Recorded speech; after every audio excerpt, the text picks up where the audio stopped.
welcome back to today's video. Today I'm going to be teaching you how to help your dog that has separation anxiety. Now this is absolutely horrible, and George right there, whenever his dad goes out, even to the car, I don't think it's separation anxiety, he just misses him, he wants to be with him constantly. And it's same with anybody that goes out in our house, he cries, he doesn't like when we leave him. Because yeah, the dogs probably do get that in mind, are they going to come back? Oh my days, because I know some dogs don't think they're going to come back and they end up doing, you see them TikToks, that they get so excited that of their owner. So I'm just going to give some symptoms that maybe your dog's doing that you think, oh, what's wrong with my dog? This is separation anxiety, so please listen in on these symptoms that I'm about to tell you. Okay, the first symptom, if you see me looking over here, I have my diary. So the first symptom of separation anxiety is paw licking. Now, I can't even tell you guys, George literally constantly used to do this. Now, we found out why, and it wasn't separation anxiety, because we thought for weeks and months he was constantly doing it every time someone left the room. We found out by our local vet that George goes to, it is actually an allergy. Now, please be careful and seek medical advice for this. Don't just listen to me. Now it may be all different, I don't know, but we all thought it was separation anxiety for George. We found out by the vet it wasn't. It was an allergy. He's now on tablets. He has completely stopped the paw lick, apart from when he cleans, of course, but we can't stop that. Paw licking could be two things: allergies or separation anxiety. So if your dad or mum walks out the room and he's doing it or she's doing it, then it could, so if he's barking every time he even leaves the room, your dad or your mum, or she's constantly like banging at the door, that's separation anxiety, because again, like I've just said, they don't think you're coming back, but then you do. So paw licking is something you need to look out for. But if your dog does it constantly, like every day, every minute of the day, I would seek vet advice. Don't just follow what I'm saying, because I'm no dog professional trainer or anything like that. So listen to me, yeah, but I'm not a professional. So please make sure you seek advice from your vet as well. The second symptom of separation anxiety is excessive panting. Now, this is really hard for somebody to hear. Now, if your dog is constantly doing this every time your mum or dad or your sister or your brother's leaving the house, this can lead to severe heart problem, and you don't want your dog doing that every time, because it does put pressure on their body and it isn't good for them. So make sure you put like a camera in your house. Like I've got one in my living room right here, and I've got one in my kitchen and my conservatory. I'll try and link them down below or something, or I'll do it a separate video for them. But yeah, make sure you keep an eye on it, and like I say again, seek medical vet advice, because again, no professional, but these are symptoms that your dog could have with separation anxiety. The third one is pacing. So if somebody leaves the room, your girl or boy dog keeps going up and down and up and down and up and down and up and down and going into each room, this is separation anxiety. Now, I know this because George sometimes does it, because when my dad goes in the garage, for example, he'll pace to the conservatory, then back in there, because he doesn't know which room he's going to be coming back in. So I think it's kind of hard for me to say from experience, because I've only experienced a bit of pacing when my dad's gone out to the garage and he doesn't know what room he's going to come back in. But if your dog does it every single minute, even if you go up to the toilet, for example, then this is separation anxiety. You need to do something about that. Okay, so the actual first tip: identify the cause of the anxiety. Why is my dog pacing up and down? Why is he excessively panting? Why is he constantly paw licking? So identify the cause.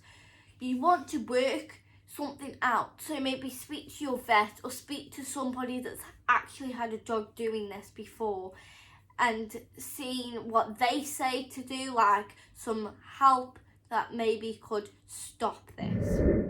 The second thing is start the training off. So what I mean by this is, so for example, let me just show you guys.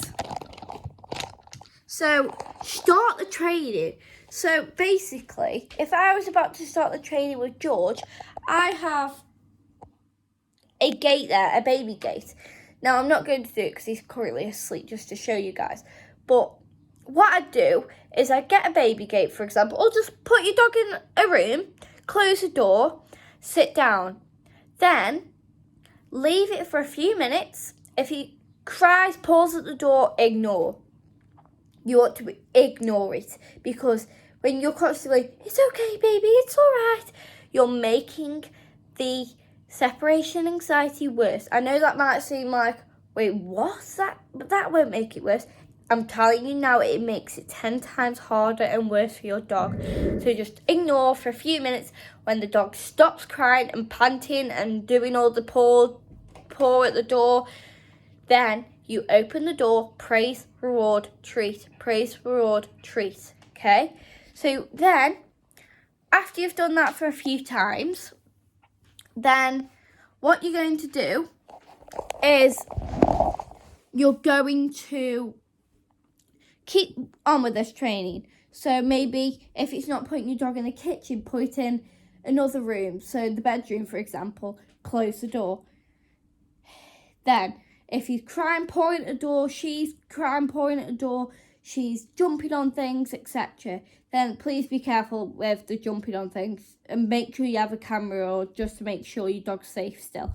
But if she's or he's scratching at the door, barking, making noises and stuff, ignore, sit on the step, ignore for about 5 or 10 minutes, or make it each time, keep timing the time, so maybe 2 minutes, ignore, 3 minutes, 4 minutes, you see what I'm saying.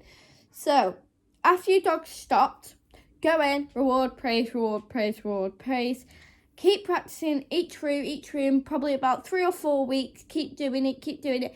And then, if you've noticed a change when people are going in and out of rooms, and your dog's in only one room and nobody's in there, and they're not crying at the door, they're not pawing it, they're not barking, they're not jumping on things, then you're seeing a change, and that is what you want to be seeing. Okay, so and making sure your dog is getting out each day, getting that physical exercise, getting that enrichment in, getting out in the sun, playing with toys, getting the enrichment toys out, making it fun.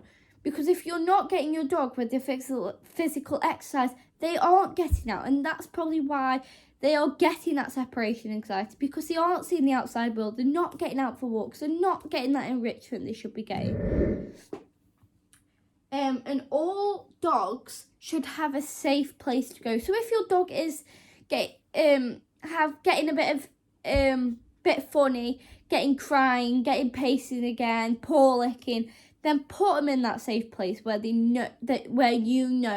like to go. So maybe put them in there for a half an hour, example, just to calm them down. The third step is build your dog's confidence. So like I've just said, so when you're in the room with them, give them that attention, give them toys, play with them, make sure you're giving them that confidence to stay in a room by themselves.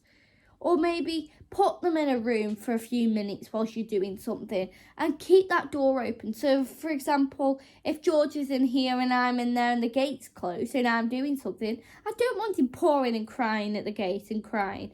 I want him to be, maybe I'll put a toy down, for example, just to take him off what I'm doing. Because then he knows I am safe, I am fine, I'm only in the kitchen, and I am there if he needs me. the fourth step is encourage your dog to be independent. So, for example, the back door's open now. George has been going in and out all day. That's perfectly fine as long as I know he's safe, he's fine, he's happy. That's all that bothers. So maybe, obviously, my upstairs door to go upstairs is closed right now because I don't want him going upstairs because I'm not upstairs. But, for example, if I'm in here and George is outside lying on the grass, that's fine. He's having his own independence. He knows he can go outside without me having to worry. I've got the back door open. If he wants to go outside, he can go outside and play with his toys, whatever. But yeah, give your dog that independence. If you're not giving your dog independence, then your dog will never learn to get rid of that separation anxiety. So you need to, be there for and make sure they're safe and stuff. Yeah, I totally agree. But you just need to give your dog that independence. So anyway, guys, I hope that helped. If it did, make sure to like, comment and subscribe and turn that post notification bell on so you never ever miss a video. So yeah, bye guys. Thanks for watching.